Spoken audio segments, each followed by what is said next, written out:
So I've been in Ghana for the past week. This is my second visit. And surprisingly, this is what I've learned. Africans do not hate us. Africans don't hate us at all. As a matter of fact, that is what the media tells us. So we don't come here. So we don't connect with our culture, with our people, with our roots. They tell us that, so we stay away. So we don't help build our communities. They want to keep communities poor. And they show us the worst parts of Africa, so we're not interested in coming. But it's all a lie. I have not been mistreated at all since I've been here. I've actually been shown a lot of love.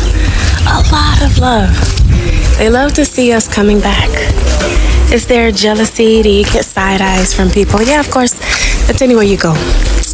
That's everywhere. If you've been wanting to come back home, come back home. I have the most peace, and I definitely don't spend a lot of money when I'm here. But come back home. Stop letting the white folks lie to y'all and tell y'all that Africa is poor. So is America. America's poor too. America's poor too. But you know what? You make the best out of wherever you are. Ghana is a beautiful place.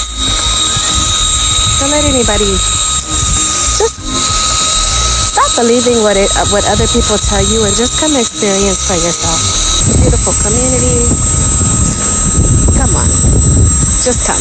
Right now, I'm on the roadside, going to get some fruit. You know how much I'll spend? No more than $7. This is Africa, baby. I know what you guys really want to know. They look exactly like the women in the United States. Like, I mean, exactly. You could not tell the difference. Like, and when I got there, I told my homeboy, I was like, man, it's a bunch of Americans in here. And I started hearing everybody speak in the native language. I was like, damn, they look just like us. They weren't lying when they said the slaves came from this country. Everybody here looks American. If you're from the United States, or I guess if you're from the UK, they look exactly like we do. There is a disconnection, I think, in between African Americans here and the continent of Africa. A lot of it has to do with we're not comfortable admitting it, but many of us, especially those who have never been to Africa, hold perceptions and biases about what Africa is actually like. Once you're there, you feel the immediate connection. It just feels good, much like it does here in America when you go to cities or to places where everybody in there looks like you. There's a sense of comfort. You're able to relax a little bit more as opposed to when you're in mixed environments, or as most of us are in environments where we're the minority. But I think a lot of us just don't have enough education about what Africa is, what it's able to offer. I think we hold some very common misperceptions. Hi guys, welcome back to our channel. In case you're new here, my name is Maren. And I'm Maureen. Right. You know guys, a while back we did an episode about foreigners coming into Africa, most importantly palm-colored people, and a lot of them are coming into Africa and are still coming into Africa in big numbers, yeah? Mm-hmm. They come to invest, and most of them are also buying land. Mm-hmm. And we were like, you know, if foreigners are going to come into Africa, we'd much rather that a great number of them be blacks from all over the world, be it America, be it the Caribbeans, be it Europe, or anywhere else in the world, you know, so that Africa can continue to be filled with melanated people, other than we get to a point in some years from now where Africa will be called Africa, but it will be looking palm-colored. Right. Yeah. So in today's episode, guys, we put together some videos of the experience of Black Americans who moved to different parts of the African continent, different countries here, and they're talking to us about their experience in terms of social life, businesses, and everything. Yeah, and this I find is particularly a very good thing, because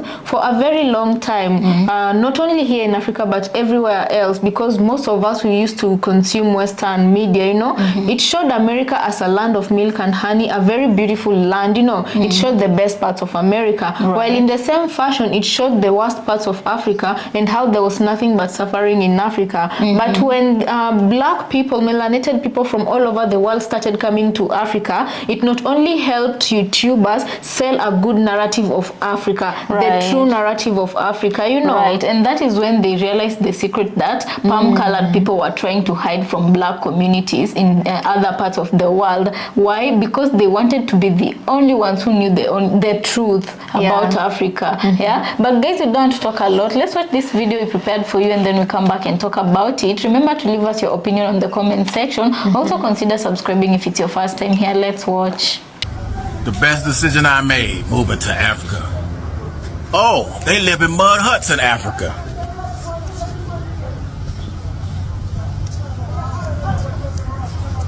For the ignorant, do my house look like a mud hut?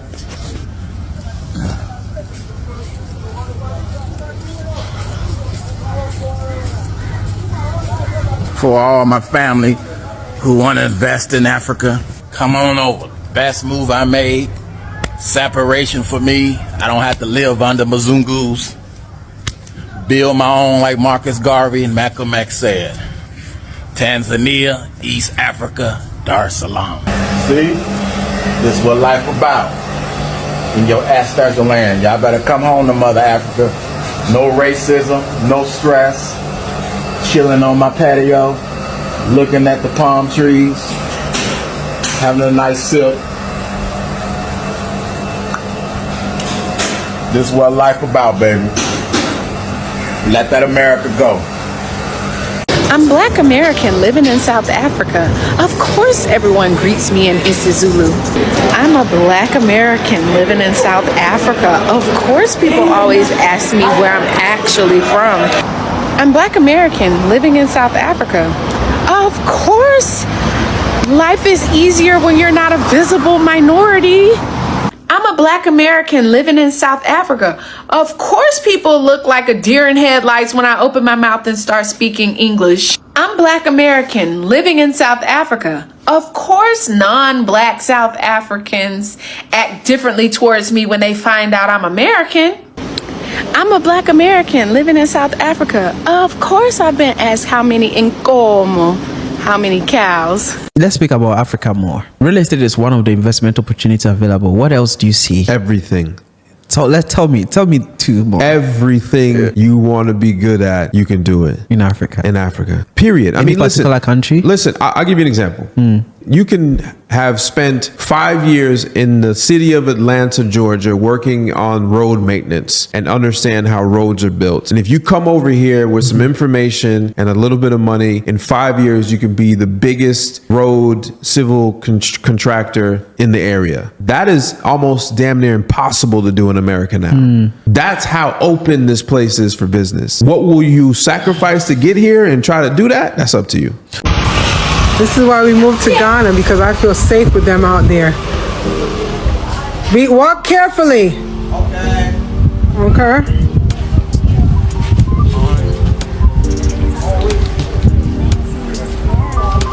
I know everyone in my neighborhood. They know my children. Everyone has eyes on them. A different life, totally different from what they experienced in America. Yo, what up? Welcome to my podcast, y'all. So I'm gonna go straight into it. I want to talk about today about my trip to Africa, Kenya specifically. I went to Kenya, Africa. Off the rail, you've asked anybody in America, especially African Americans, about Africa, what they know about it. They'll crack a joke about it being lion, tigers, and bears, living in huts, dirt roads, and they'll say the worst is poor, all that stuff, right? Meanwhile, when I went there, it was only me and one other black person on the plane heading to Kenya. Everybody else is white. I want you to think about that. The image they portray is that it's poor, and it makes no African Americans want to go back to Africa. Meanwhile, the plane was full of white. It was a big plane, full of white people going to Africa. And I think that's something we got to get over. And it's just something that's not true, man. It's just not true. Here's another stigma I ran into. There's this thing that says Africans don't like African Americans and vice versa, right? When I got off the plane in Kenya, right, I went through customs. And I ran into this. It was a guy working at a Kenyan guy was there, and I said, "Mambo." That's how you greet him, Mambo. And he looked at me and said, "Mambo." I mean, what he said? Mambo. Poasana. I'm like, Poasana, what's up? That's how you greet him, right? He came to me, took my bags, and brought me to the front of the line, put my bags on the conveyor belt, and then on the other side, gave my bags and I left. I gave him a tip. And you would think that they don't like us, but when I just hit the ground, I was embraced with so much love. And within that first day, it dismantled the programming of how I felt about Africa. Like think about that, man. It blew my mind, man. It truly was like, man, I can't believe they even. It made me feel like it was purpose. Like it was programmed for us on purpose. Like they don't want us over there. It is so much love over there. So 3 years ago, I came out with these words. Right? It's in Swahili. Kenya speaks Swahili. This word is Yahweh, and this word is mean we are you. It was supposed to be a greeting. It still is a greeting. So if I run into Kenya, a Kenyan person, I would say Yahweh, and they would say we are you. That'd be the greeting, right?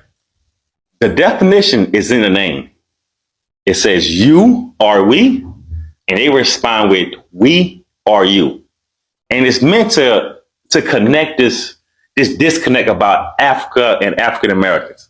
Like, and it's just a reminder, hey man, we are just alike, man. We're on two different sides of the world.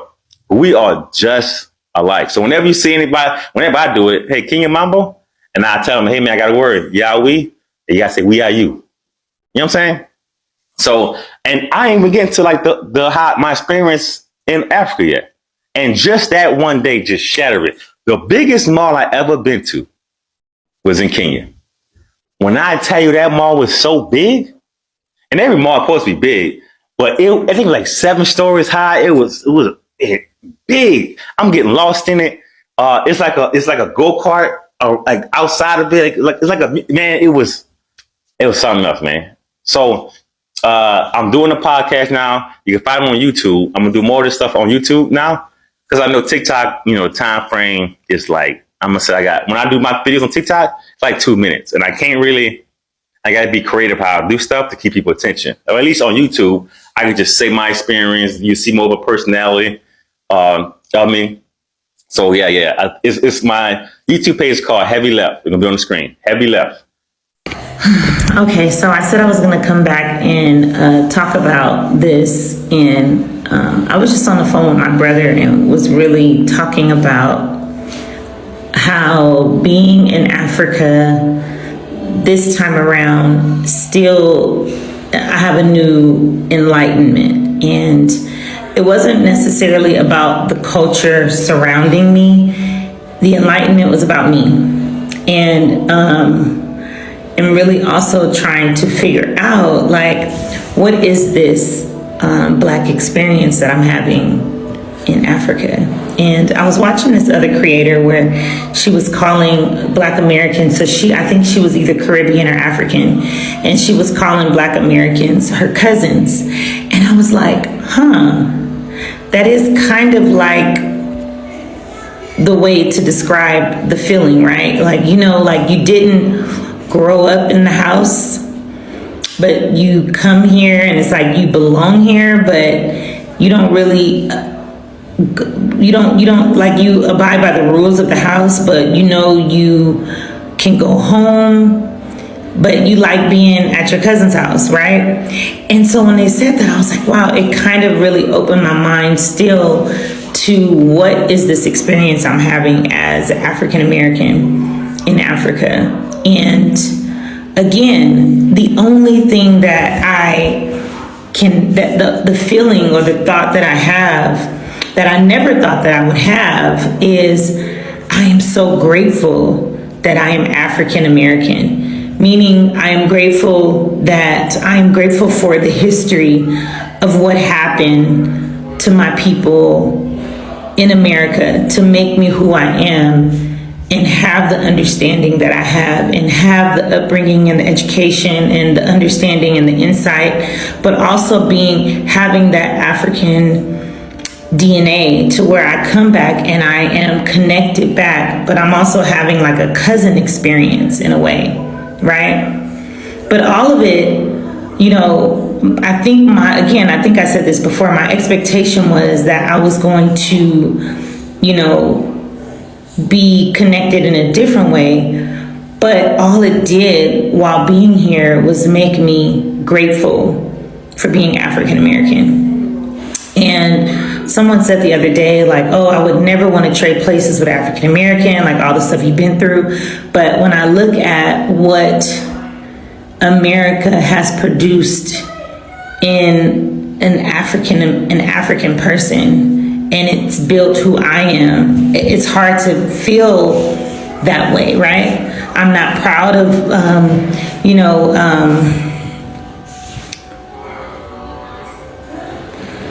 I'm sorry, I'm reading text message.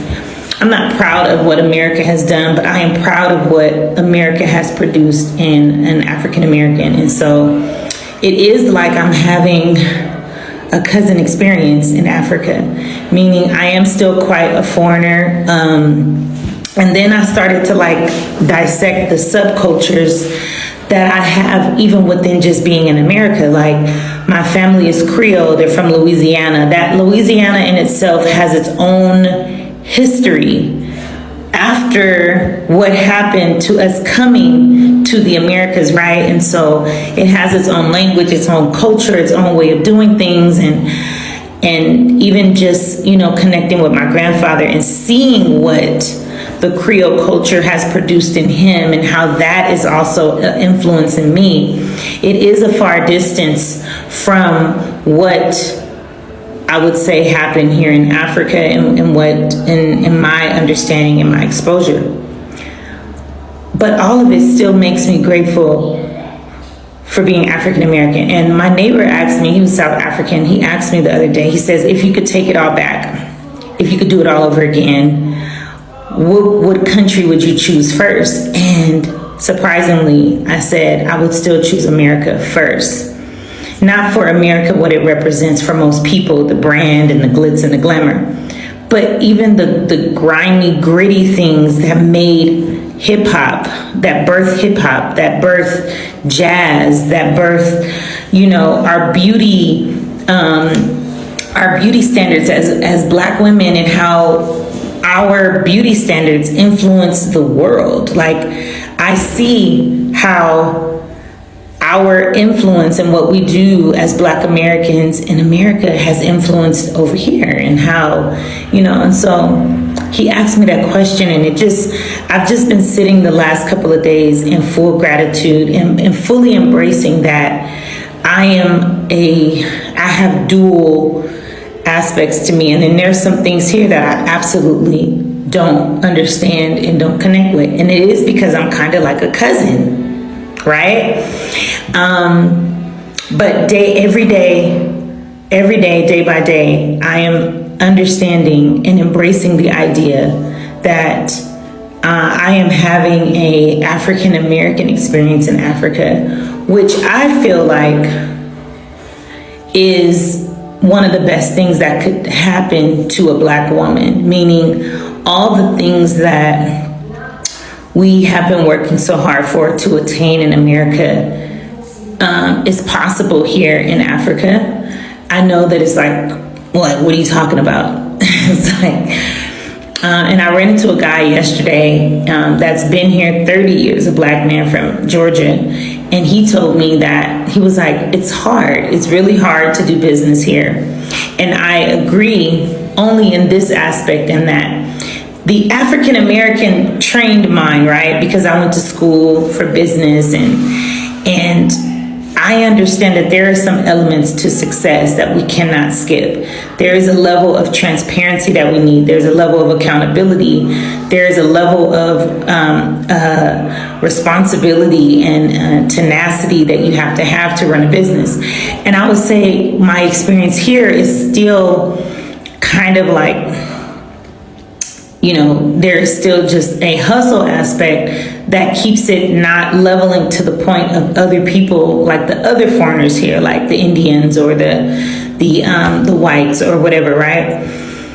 But that again makes me grateful for my understanding, right? And so yes, it may be a little difficult because you're dealing with a different set of mindsets, right?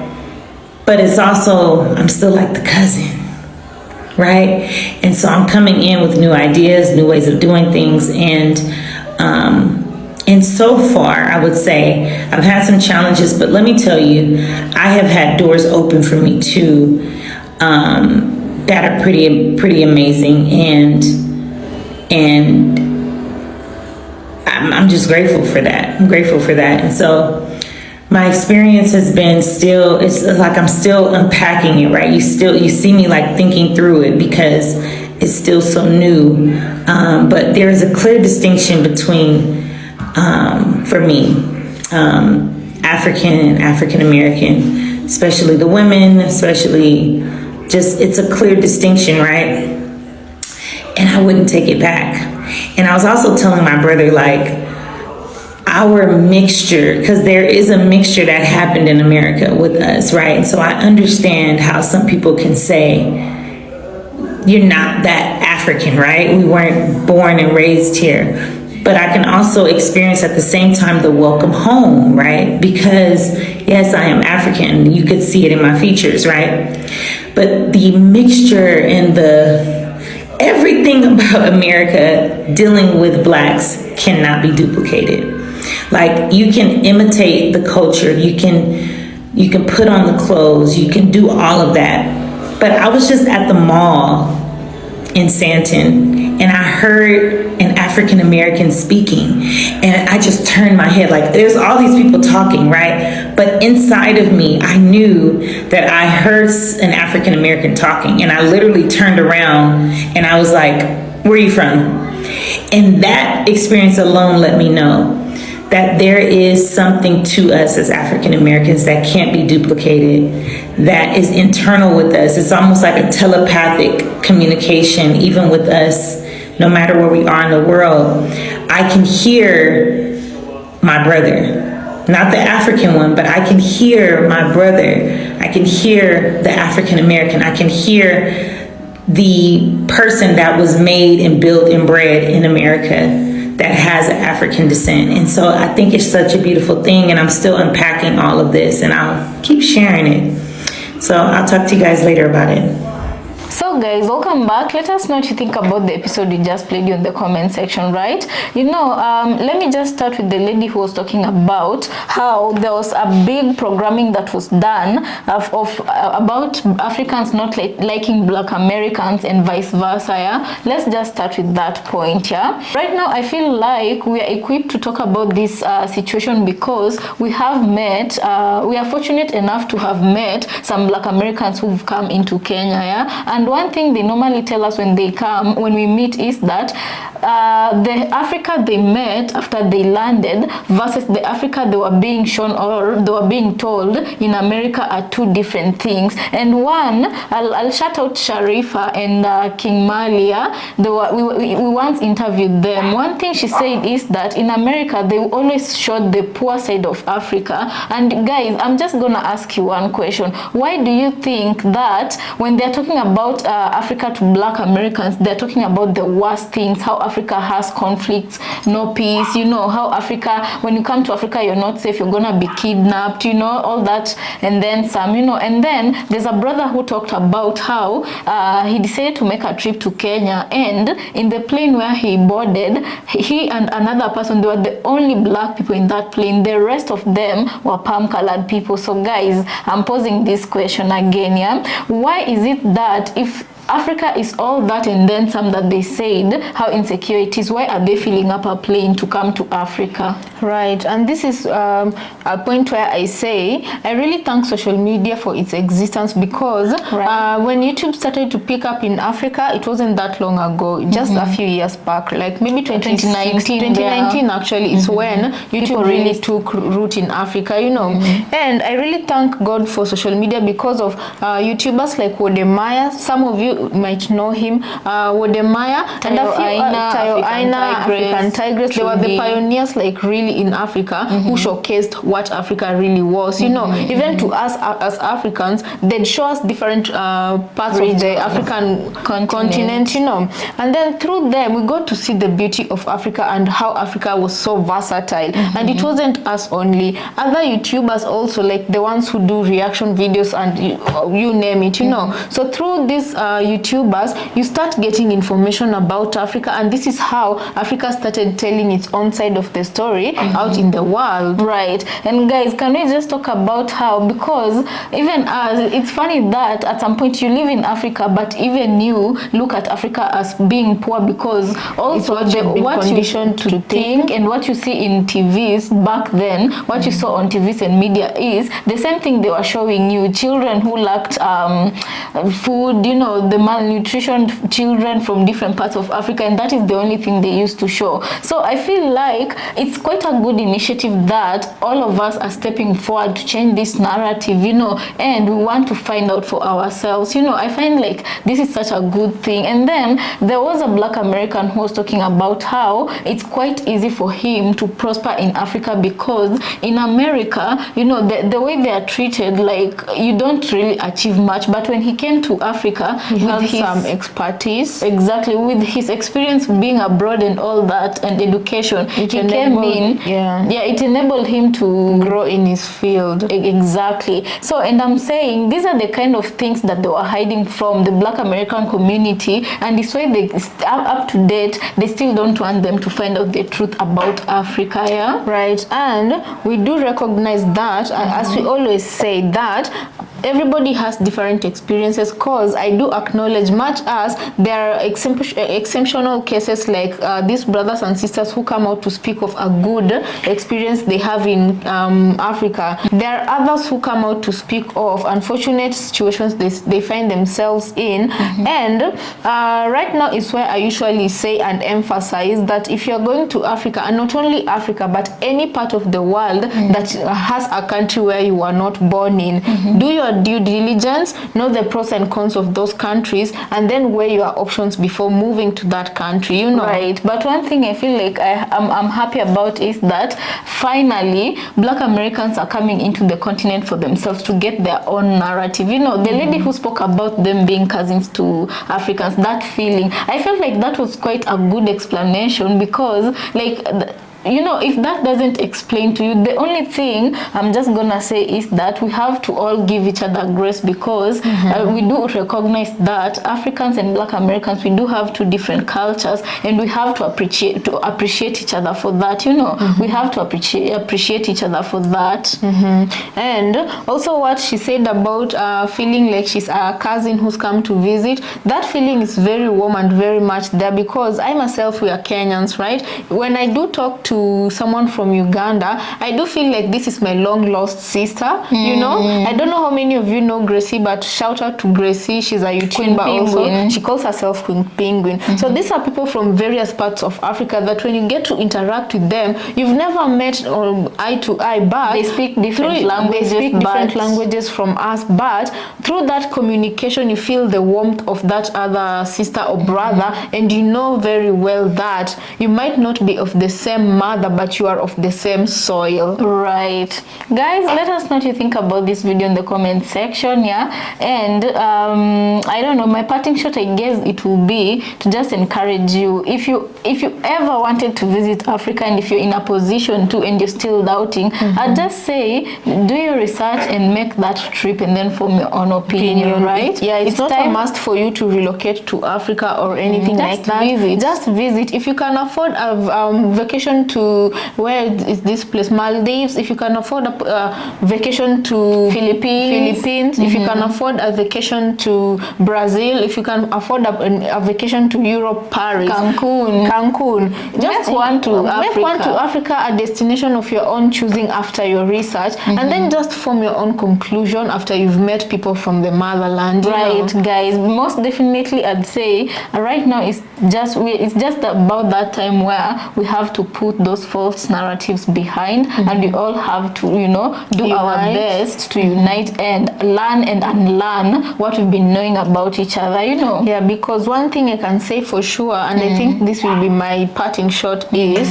I do understand that every community is not perfect, yeah, but we can attain unity even though we don't agree eye to eye on certain, you know, we can at least be united in certain causes, so that in such a way, if your brother is under attack, you're right there defending them. Because one thing with palm-colored people is, yes, Americans might not like Europeans, some, not all, the palm Americans, you know, and Europeans might find palm Americans annoying sometimes, but when it counts and when it comes down to it, they're all white when it counts. They're all white when it counts, and we black people, we are all black at night when it counts, you know. Not only we, but everybody is black at night when it counts. There's this saying we normally like to use, every cat is black at night. Why am I saying that? There's Austin, yeah, he's a very popular YouTuber. We featured one of his videos on our video, yeah, and he said when he was in West Africa, the ladies in Nigeria looked very much alike to women in America, black American women in America, and only until they opened their mouth is when you heard them speaking in their local dialect. That is the only thing that snaps you back, like them. They're not Americans. You know, these are really West African women who are looking like black Americans. Why am I saying this? Yeah, we might be different when it comes to some things, but when it comes anything like that, we are all black at night. We're all that are black at night, yeah, right. And also, you know, I usually like to tell Maren that I do feel like when it comes to the African continent, yeah, because we've grown here, we know more or less a lot about most African countries and how Nigerians behave. I do feel like they're the Caribbeans of Africa because they have that energy and they're not afraid to give it to you if you mess with them. And when it comes to the African continent, they're also like black Americans. Like they don't back down from a fight. They stand up for what they believe to be true. Right. So in that sense, Nigerians are so much like black Americans and Caribbeans, you know. Right, yeah. So with that being said, guys, let us know what you think about this episode and also consider subscribing if you're new to our channel, and we'll see you on our next episode.